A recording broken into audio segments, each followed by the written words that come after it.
this bill does not sufficiently protect our human rights, our privacy and our freedoms. Member's time has expired. I call the Honourable Annette King. 5 minutes. Yes, thank you, Mr Speaker. I rise to speak in support of this bill, and to first of all acknowledge that the security of New Zealanders and the balance of that security with human rights and freedoms is often a hard balancing act, and we often spend a lot of time debating how we get that balance right. And so is the case in this bill that we are having our second reading on today, the New Zealand Security and Intelligence Bill.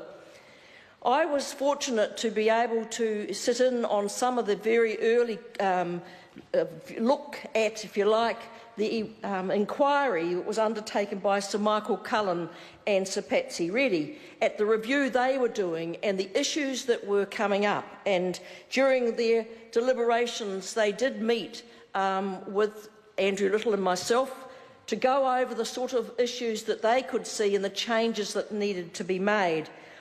And what reassured me about that review was the quality and the experience of those two people who were undertaking the review. So that was the first thing that gave me some confidence that if the government was to listen to that review, we were likely to get some very good legislation from it.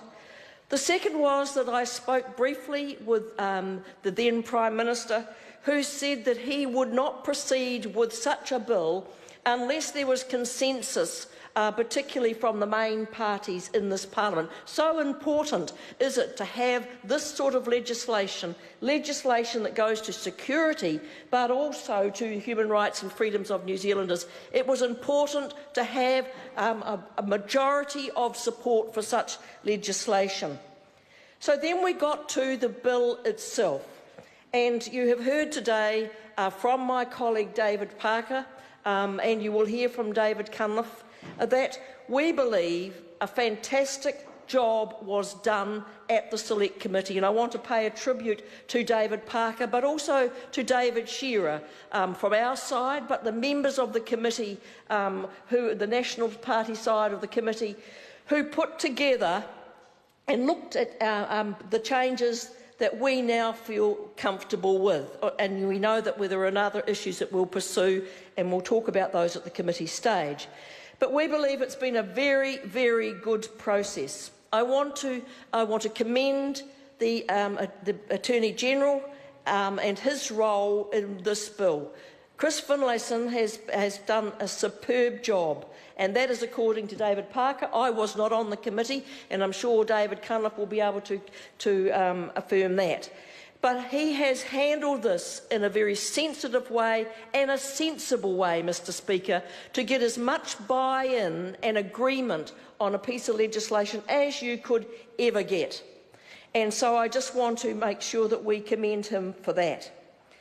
I think really when you go back to why we needed some change, you can go right back to something that David Parker talked about, and that went back to the issue of Warren Tucker. And Warren Tucker, in fact, as is well known, I won't go through the whole thing, but Warren Tucker was not truthful in what he said in a meeting with Phil Goff. Arising from that, we had no confidence in his ability to tell us what was going on, and from that moment on, we never met with him unless there were two of us together with him, and I became one of those that did meet with him. And so we didn't have the confidence that you ought to have in the main agencies that are so important in New Zealand.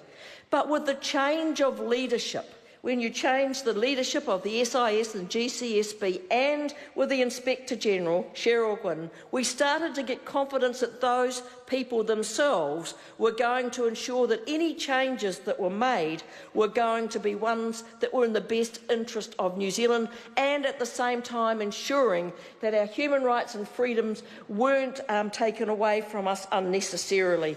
So, Mr Speaker, there are many things I could talk about on this bill, but with only 5 minutes, I'm going to wait to the committee stages.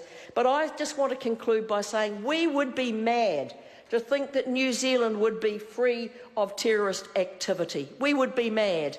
And we already know there are people in New Zealand who would do New Zealanders harm. And our first responsibility as politicians and parliamentarians is to ensure the safety of New Zealanders. And this bill goes a long way to doing that. I call Dr Shane Retty.